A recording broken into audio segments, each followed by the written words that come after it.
أعوذ بالله السميع العليم من الشيطان الرجيم. بسم الله الرحمن الرحيم. الحمد لله رب العالمين وبه نستعين. وصلى الله على سيدنا محمد وأتقته الطاهرين وعلى الله عليهم أجمعين من الآن إلى قيام يوم الدين. آمين رب العالمين. Étant donné que nous sommes toujours dans la période de Muharram, présentement nous sommes le 5 Muharram, je vais continuer à donner quelques conseils sur cette période. Nous pouvons parler brièvement sur la question des jeûnes. Est-ce qu'on peut jeûner dans cette période? Bien sûr, on peut jeûner les jeûnes habituels qui sont recommandés, comme par exemple le premier jeudi du mois, le premier mercredi de la deuxième dizaine du mois. Bon, bien sûr, si ça tombe le 10 Muharram, c'est un peu particulier. Et le dernier jeudi du mois, le 13, le 14, 15 du mois, bien sûr, du mois de l'Hégire. Et aussi, il y a des jeûnes particuliers dans cette période, entre autres le jeûne du 1er, du 3 et du 7 Muharram. Pour le premier Muharram, Imam Rida alayhi salam nous dit, la source est dans Mafati al-Jinan, de Shir Abbas al-Premier, Allah exaucera son doua pour celui qui jeûnera ce jour. Quiconque jeûne pendant ce jour, Allah exaucera son doua, comme il a exaucé le doua du prophète Zakaria. Alayhi wa afdala salat ala Muhammad wa ali Muhammad. Et le 3 Muharram, c'est recommandé de jeûner, c'est le jour où le prophète Youssouf, alayhi wa afdala salat ala Muhammad wa ali Muhammad, fut délivré de la prison.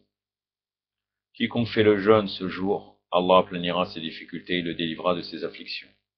Il y a un troisième jeûne qui est le 7 Muharram. Je ne l'ai pas trouvé dans ma Mafati al-Jinan, mais dans les Risala Hamaliya de Noumarja Taklid, au chapitre des jeûnes recommandés, il est indiqué qu'il est recommandé de jeûner le 7 Muharram. Aussi, il y a un jeûne, mais ce n'est pas considéré comme un jeûne, le fait de s'abstenir de boire et de manger par deuil de l'imam Hossein le 10 Muharram. Cela jusqu'au Laras, donc jusqu'au milieu, on pourrait dire, de l'après-midi, en n'ayant pas l'intention de jeûner, c'est de l'abstinence uniquement de boire et de manger.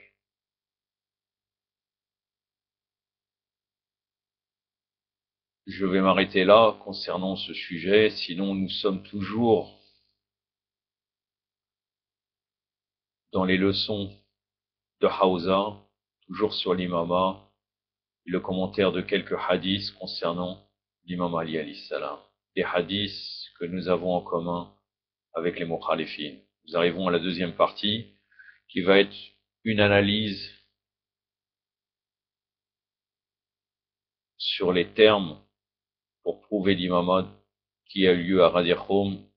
Et ce n'est pas la même chose que la dernière fois, car là, c'est pour montrer que le jour de Ghadir Khoum, plusieurs fois, le prophète sallallahu alayhi wa sallam, pas seulement au moment de Ghadir Khoum, a confirmé et a dit à peu près la même chose qu'il avait dit à Ghadir Khoum à plusieurs occasions, le prophète sallallahu alayhi wa sallam, sur celui dont je suis le maître et seigneur, Ali est mon maître et seigneur. Donc, Hakim Neshapouri, qui a fait le livre Mustadrak el-Hakim, donc un livre des Mukhalifin, a rapporté dans son livre intitulé Mustadrak, et Dahabi aussi dans son Talkhis, il a transmis de Barida Aslami. Nous étions partis avec Ali alayhi salam à une mission militaire au Yémen. À un moment donné, je crus déceler un tempérament emporté chez sa personne, comme quoi il serait un peu froissé ou énervé. Je rebroussai chemin et me rendis auprès du messager d'Allah, sallallahu alayhi wa sallam, lui parler d'Ali en lui reprochant son tempérament emporté. Bien sûr, si l'imam Ali alayhi salam s'emporte, c'est pour Allah, il n'y a pas autre chose. Car Ali est toujours avec la vérité. Ali mal-haq wal-haq. Ali, d'après un hadith de notre bien-aimé prophète, sallallahu alayhi wa alayhi. Et quand je vis le visage, donc il se plaint de l'imam Ali, et le prophète, sallallahu alayhi wa alayhi, il a son visage qui pâlit. Il me déclara alors, oh, Barida, ne suis-je pas plus méritant que vous par rapport à vous-même? Je lui ai répondu, en effet, ô envoyé d'Allah. Il continua et dit, celui dont je suis le maître et seigneur, Ali est son maître et seigneur aussi. Donc c'est la même chose que le prophète avait déclaré à Ghadir Khoum, et il avait répété cette même phrase à Barida. Et parmi les compagnons, chacun à sa manière et selon sa connaissance individuelle, il a rapporté le grand événement de Ghadir Khoum. C'est-à-dire les narrateurs de hadith, les divers historiens et interprètes, ont tous sans exception raconté cet événement selon leur propre manière. De même aussi les grands érudits de la rhétorique, donc de la langue arabe et de l'éloquence, ils ont utilisé cet événement dans leurs livres sur la rhétorique et l'éloquence. Par exemple, Ibn Dorayda, dans son livre intitulé Jamarat el-Lura, à la page 108, écrivit Ghadir, un bassin est connu de tous, et c'est en même temps le lieu où le prophète sallallahu alayhi wa alayhi fit son célèbre sermon et privilégia Ali à tous les autres. De même, dans Tajul Arous, il expliqua au sujet du sens du mot wali, cela veut dire celui qui dirige les affaires d'autrui. De son côté, Ibn Hassir avait écrit au sujet de ce même mot la phrase d'Omar, l'arnatullah alayhi, Ali alayhi salam fut, c'est toi désormais le dirigeant et le guide, wali de tous les croyants, au fils d'Abu Talib, alayhi salam.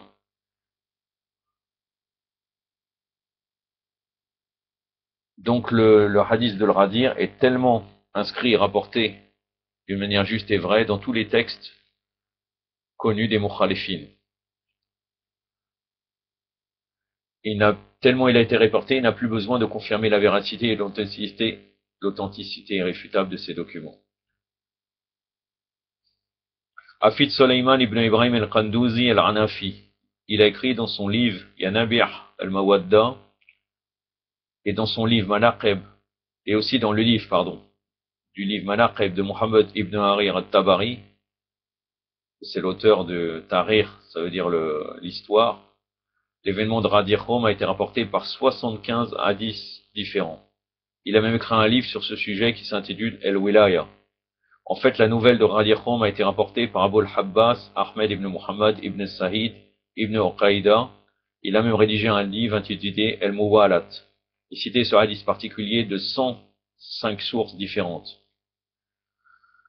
Et il ajoute ensuite le grand érudit Ali ibn Moussa et Ali ibn Muhammad Abu Ali al-Juwayni, connu comme l'imam al-Harmayn, rapportait qu'en une occasion, le grand maître Abu Ahmed al-Razali, le soufi, avait déclaré avec grand étonnement, je vis un livre chez un relieur à Bagdad, dans lequel il y avait les hadiths qui rapportaient l'événement de Ghadir Khoum. Et sur la couverture de livre était inscrit, volume 28, de la citation du prophète au sujet de la phrase, celui dont je suis le meilleur, celui dont je suis le seigneur et maître, Ali est son seigneur et maître aussi. Et le 29e volume suivra sous peu. Ça, c'est dans le livre Yanabi al-Wadda qu'il est rapporté cela.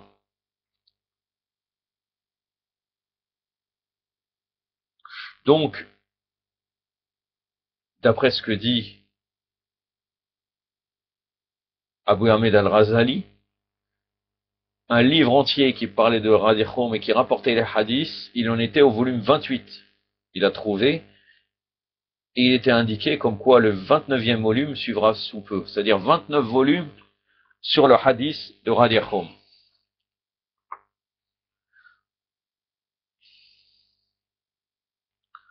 De son côté, Ibn Hajr, dans son Tardib el-Tardib, volume 7, page 339, après avoir cité ce hadith de la part d'Abdul Bar, selon ce qu'avait déclaré le vénérable prophète, et Abu Huraira, et Jaber, et Bara ibn Hazeb, et Zayd ibn al-Arqam, avaient écrit dans son Tardib el-Tardib, Tarzib et Tarzib, il faut ajouter qu'Ibn Jarir al-Tabari a rassemblé et ajouté les hadiths de ceux qui ont été nommés ci-dessus dans ce livre, et qu'Abu al-Habbas ibn al-Qaïda s'était mis à rassembler les différentes versions de ce hadith, et choisi ce hadith-ci parmi des 70 ou plus qui provenaient des compagnons du prophète.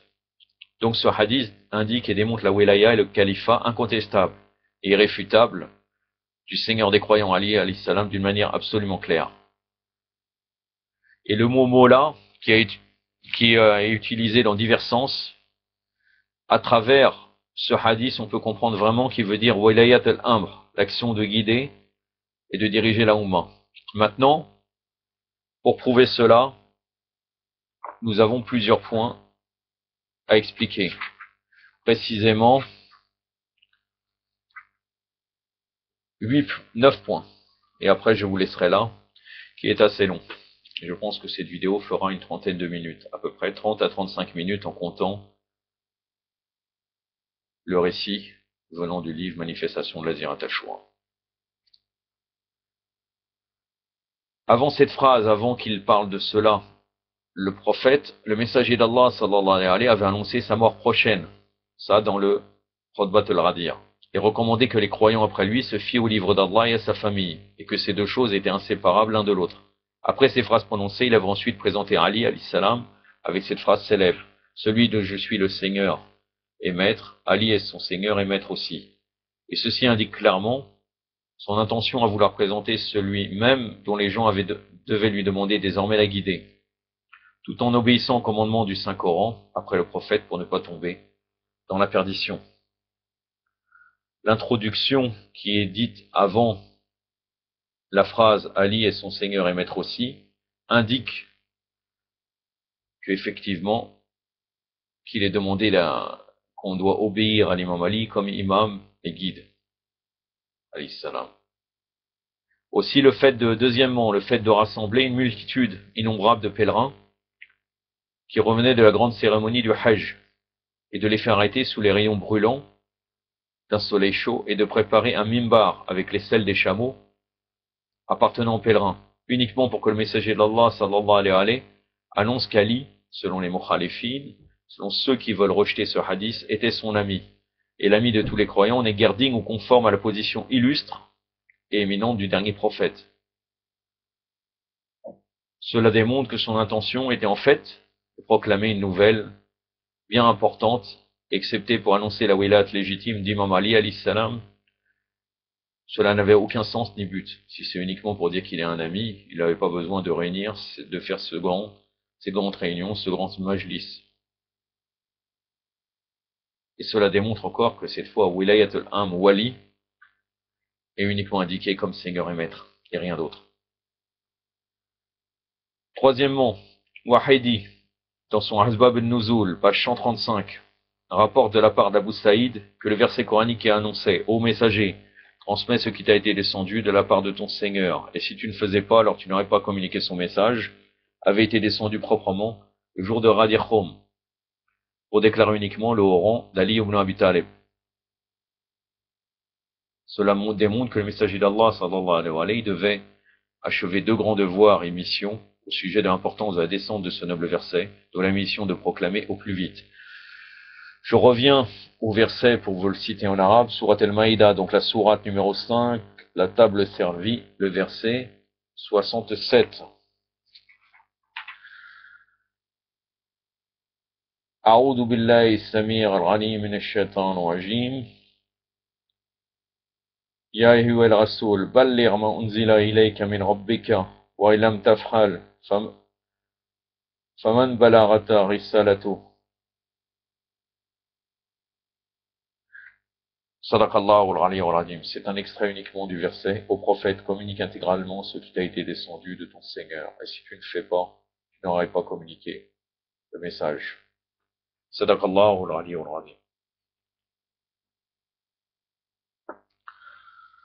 Donc cette nouvelle est tellement importante et cruciale que Allah omnipotent avait annoncé: si tu ne faisais pas, alors tu n'aurais pas communiqué son message.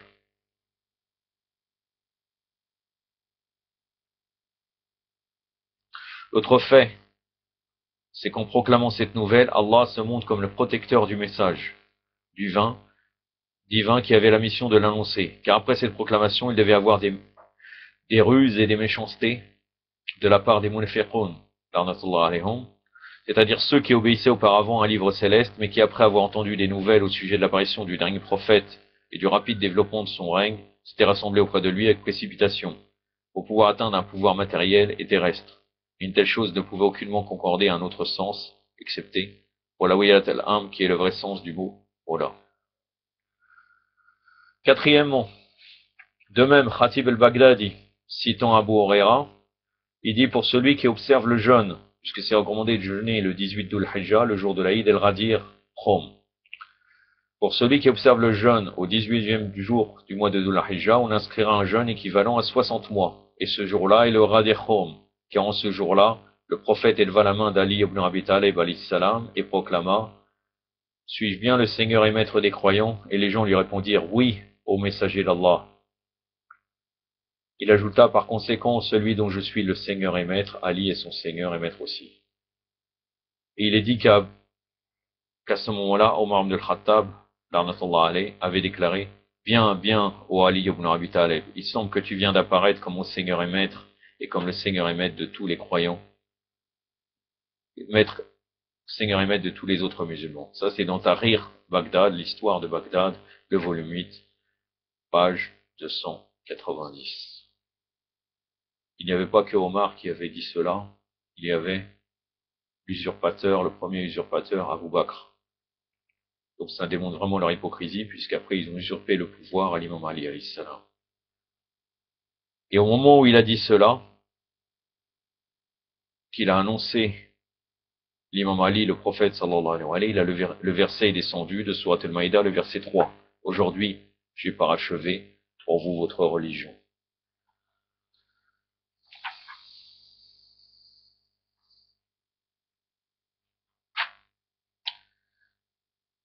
Ce n'est qu'un extrait du verset, puisqu'il est beaucoup plus long. A'udhu billahi as-sami' al-'alim min ash-shaytan. A'udhu billahi as-sami' al-'alim min ash-shaytan ar-rajim. Al-yawm akmaltu lakum dinakum. Sadaqallahu al-'aliyyul 'azim.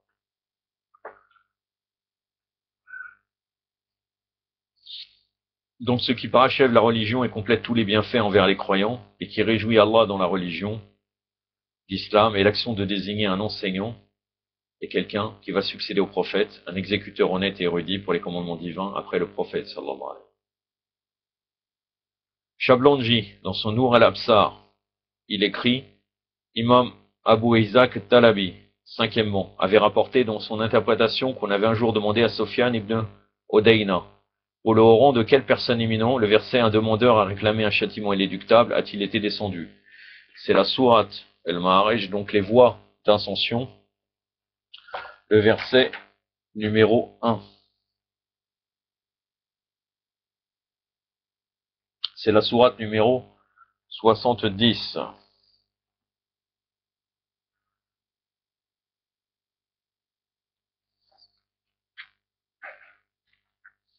أعوذ بالله السميع العليم من الشيطان الرجيم بسم الله الرحمن الرحيم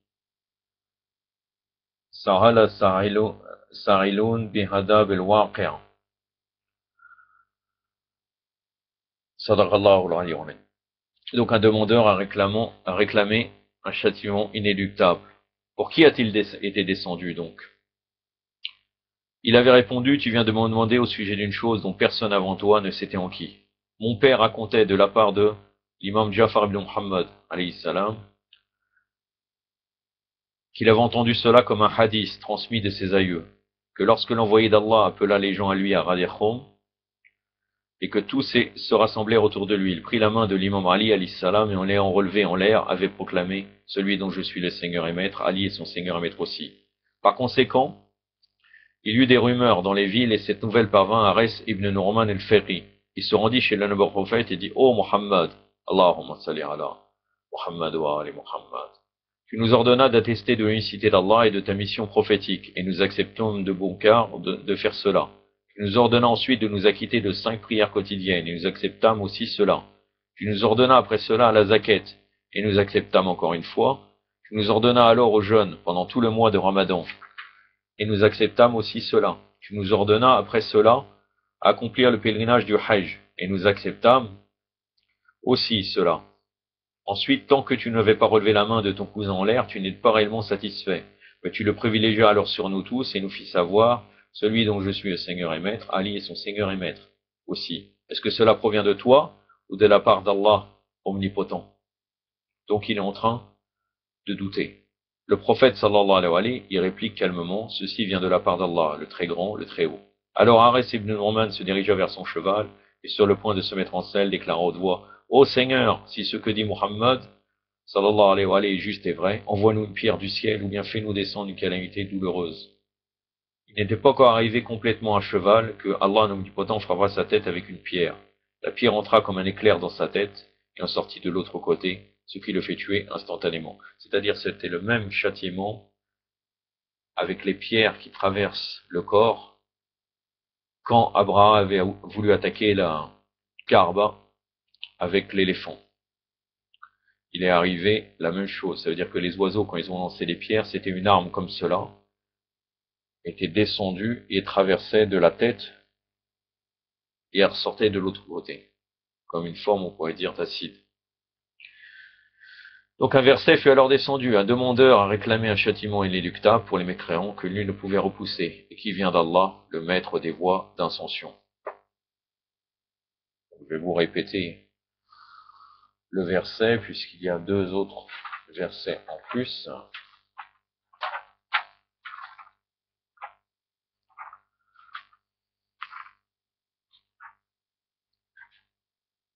أعوذ بالله السميع العليم من الشيطان الرجيم بسم الله الرحمن الرحيم سأل السائلون بعذاب الواقع للكافرين ليس له دافع من الله ذو المعرج صدق الله العلي العظيم.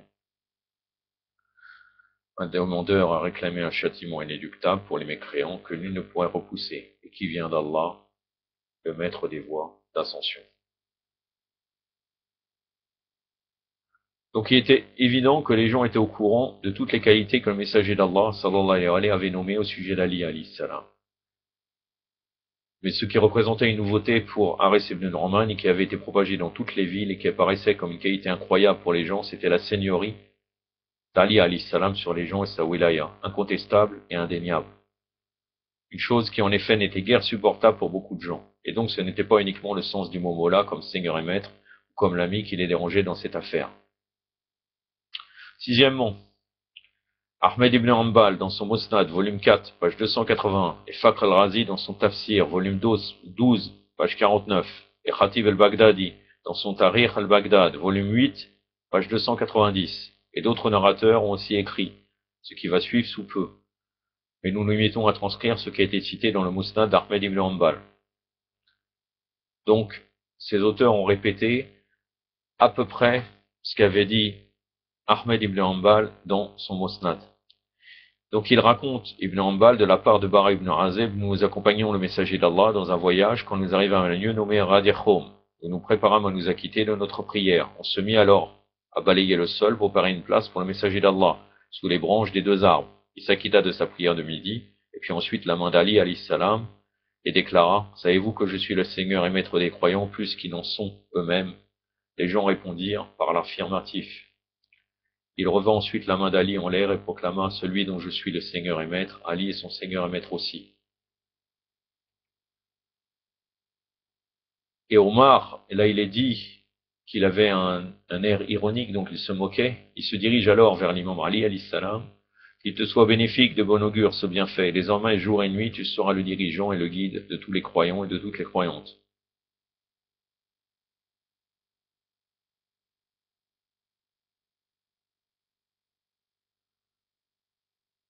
Donc là, il lui a bien précisé Omar qu'il était le dirigeant, le guide de tous les croyants et les croyantes. Donc Omar n'est pas venu pour le féliciter en lui disant tu es l'ami du prophète. Donc il ne reste aucun doute que cette félicitation était destinée à une chose bien particulière et spéciale. Mais cela pouvait être que la nomination et désignation d'Imam Ali comme le Wali al-Amr, le guide et le dirigeant officiel de toute la Ummah islamique. Septièmement, un groupe de notables des Mukhalifines tels que Ibn Hajar al-Asqalani dans Al-Aïsabad, volume 2, page 421, et Ibn Hasir dans Asabad al-Raïba, volume 3, page 321, et d'autres ont rapporté ces choses. Nous nous limitons à raconter ce que disait Ibn Hasir. Abu Isaac rapportait, ce hadith m'a été transmis par un grand nombre de gens, dont je ne sais guère le nombre exact. Et en ce qui concerne Imam Ali, alayhi salam, il paraît qu'à Rabba, Ali proclama que s'il y avait des gens qui avaient entendu la proclamation officielle du prophète à son sujet, en ce jour-là, c'est-à-dire lorsqu'il avait annoncé, celui dont je suis le Seigneur et Maître, Ali est son Seigneur et Maître aussi. C'est-à-dire que l'imam Ali, lors de son califat, leur a fait rappeler comme quoi il avait été nommé par le prophète, sallallahu alayhi wa sallam. Et à ce moment-là, à Rorba, donc, un groupe d'hommes se levèrent et attestèrent ce fait. En effet, ils avaient entendu cela sortir de la bouche même du noble prophète, sallallahu alayhi wa sallam. Un autre groupe nia carrément ce fait, et ceux qui avaient nié cela moururent comme aveugles, ou bien une calamité atroce les frappa douloureusement. Bien sûr, ceux qui ont menti, ceux qui ont nié, ou bien ceux qui n'étaient pas présents, c'est autre chose. Mais ceux qui ont nié alors qu'ils étaient présents, ils ont menti, donc là, ils ont eu un châtiment. Donc, si l'imam Ali leur a rappelé ça, c'était bien pour leur prouver que ce qui était dit à Radir Khoum, c'était son droit au califat et la question de Wilayat al-Am et de sa seigneurie sur la Oumma islamique. Huitièmement, la phrase qui précédait la phrase qui concernait le Wilayat d'Ali alayhi salam dans la bouche du prophète sallallahu alayhi wa sallam était ainsi: Dieu est mon Seigneur et Maître, et moi je suis le Seigneur et Maître de tout croyant. Et la seigneurie de Allah en relation avec le prophète se définit par le fait que personne excepté Allah n'a aucune domination sur le prophète, et que tout comme Dieu est son wali, son seigneur légitime, de même le noble prophète est le seigneur légitime et le wali. Donc ça suit. Donc on parle de le wilaya d'Allah, le wilaya du prophète et le wilaya de l'imam Ali alayhi salam. Puisque là il parlait de seigneur et maître, donc forcément ça concerne la wilaya, la seigneurie envers la Oumma. Neuvièmement, le prophète sallallahu alayhi wa sallam, il a présenté Ali et il demanda avant toute chose, avant de le présenter, pour une confirmation de ses demandes parmi les gens qui se trouvaient là. Ne suis-je pas votre Seigneur et Maître? Donc là, ils doivent dire, oui, nous acceptons. Tu es notre Seigneur et Maître, ya Rasulallah. Et tous avaient répondu par l'affirmatif. Et c'était cette même priorité que Allah omnipotent avait annoncé dans le Saint-Coran. Le prophète a plus de droits sur les croyants qu'il n'en ont sur eux-mêmes. Donc c'est pour montrer que le prophète prévalut dans ses ordres. C'est dans Surat al-Ahzab, le verset numéro 6, Surat al-Ahzab, c'est la sourate les coalisés, donc la sourate numéro 33.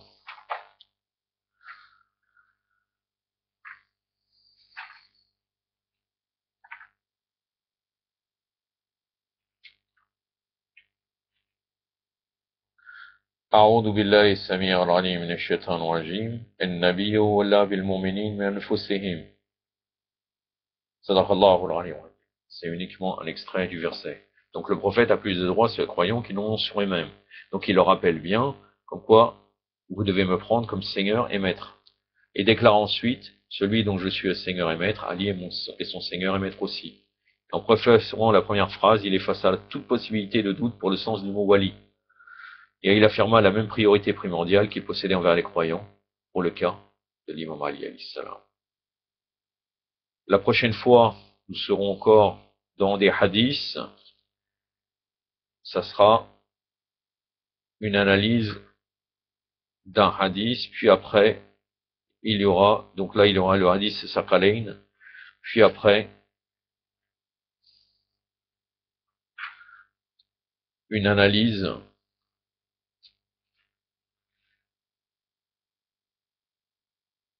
qui démontrera les qualités de l'imam Ali alayhi salam. Mais ça sera en une seule vidéo, donc qui fera aussi à peu près 30-35 minutes, Inch'Allah. Nous arrivons au récit de Ziyarat Ashura. Je vais terminer, ça sera terminé. Prochainement, je citerai un autre livre. En l'occurrence, je pense que je prendrai le Mémorial des Justes de Motahari, de Shir Motahari, et car il y a des récits qui sont très bien pour nous, pour pouvoir être guidés, et des bons conseils. Au Jatul Islam ou al-Muslimin, Hajj Sayyed raconte, Ma fille me questionna au sujet d'une récitation de prière qui serait éprouvée et 100% efficace pour exaucer une demande. Je répondis la Ziyarat Ashura. Puis elle demanda aussi combien de fois faut-il la lire, faut-il être dans un endroit calme, etc., etc. Je répondis à toutes ces questions. Puis elle se mit donc à réciter la Ziyarat Ashura dans une pièce isolée. Et 7e et 8e jour, alors qu'elle était en train de réciter, son défunt grand-père, qui faisait partie des savants religieux et des prêcheurs, apparut devant elle. Après avoir surmonté la peur suscitée par la vue d'un défunt, elle retrouva son état naturel. Son grand-père lui dit « Ta demande a été exaucée, ainsi que des deux autres problèmes que tu as, mais pour lesquels tu n'avais pas fait de demande de recours. » Il se passa peu de temps avant que les 3 problèmes en question soient résolus grâce à la bénédiction de la demande de recours par la ziyarat Ashura. Allahumma salli ala Muhammad wa ali Muhammad. Orientons-nous vers Karbala, Inch'Allah. Puisqu'il est dit que quand nous sommes loin, nous pouvons citer 3 fois cette phrase qui équivaut à une ziyara. Sallallahu alayka ya Aba Abdillah, sallallahu alayka ya Aba Abdillah, sallallahu alayka ya Aba Abdillah, rahmatullahi. وصلى الله على سيدنا محمد وعلى آله الطاهرين والسلام عليكم ورحمة الله